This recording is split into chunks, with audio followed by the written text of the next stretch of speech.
Have you ever started a project and thought to yourself, this is going to be easy?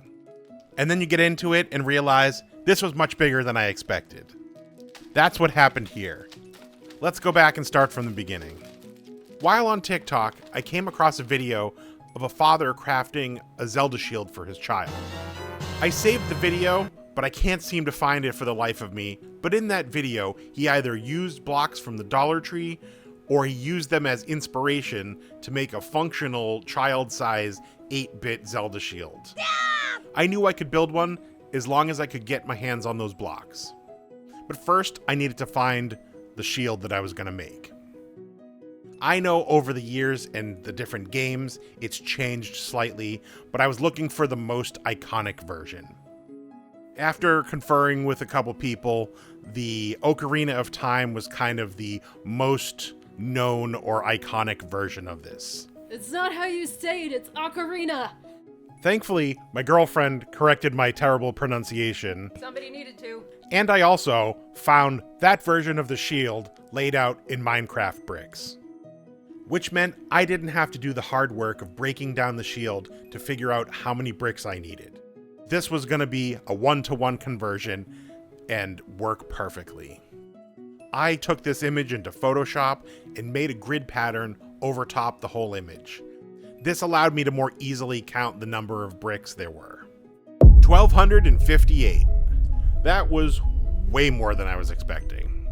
I did some calculations and this shield was going to be full size for an adult. And there was no way that I was going to be able to make this functional. This was more going to be a piece that you put on your wall or on a shelf, and that's where it would stay. Each package has 36 blocks.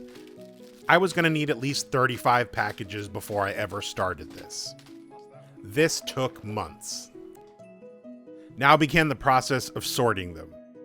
While counting the blocks, I also kept note of how many of each color I needed and started separating them accordingly.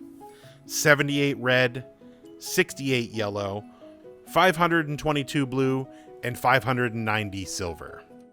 Again, what did I get myself into? You're gonna have a bad time. I went to the store and made sure to get all the necessary colors to make this shield very vibrant.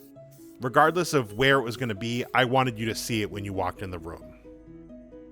Every day for about 2 weeks, I would set up a table outside, lay as many blocks as I could on the table, spray them down, let them dry, flip them over, and spray them down again.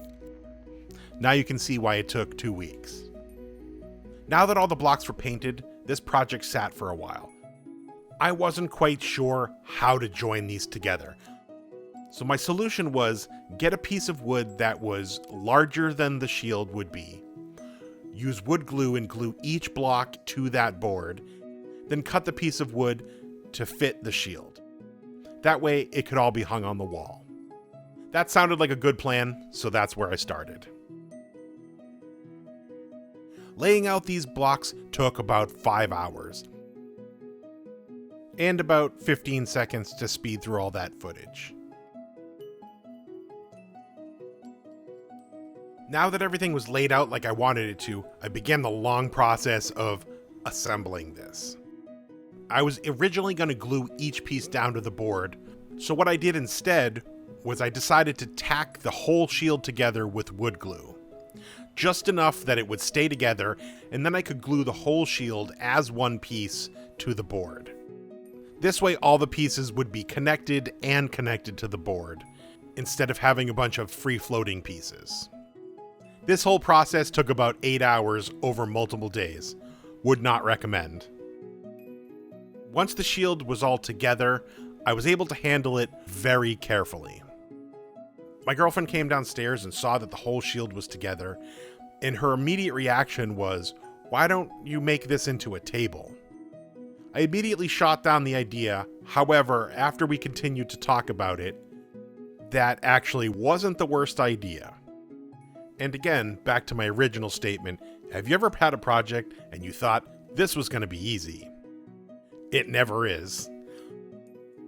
We batted around some ideas of how we could turn this into a table, but that's going to be for another video. But in the meantime, I needed to finish this shield so I could at least handle it and display it while I'm getting all the other pieces for that project. Since the shield wasn't being held together by much, I needed something to join all of these blocks together. I flipped the shield over and coated the back with a few coats of UV resin. A bigger light would have helped and saved a bunch of curing time. Once the resin coat was on there, this felt a lot more sturdy, and I was able to set it up on a display. Let's get this up on the turntable and check it out. This was a really fun project. It was interesting to see how it morphed and changed over time with input from others. I started off by wanting a shield that I probably will never actually use, to now making some sort of table that will have a lot more functionality in my life. Stay tuned to see what that's going to look like. I know what it's supposed to look like in my head. Let's see if I can execute on that. If you like this video, please don't forget to like and subscribe. I'll see you soon, and hopefully there'll be a Zelda table in my future.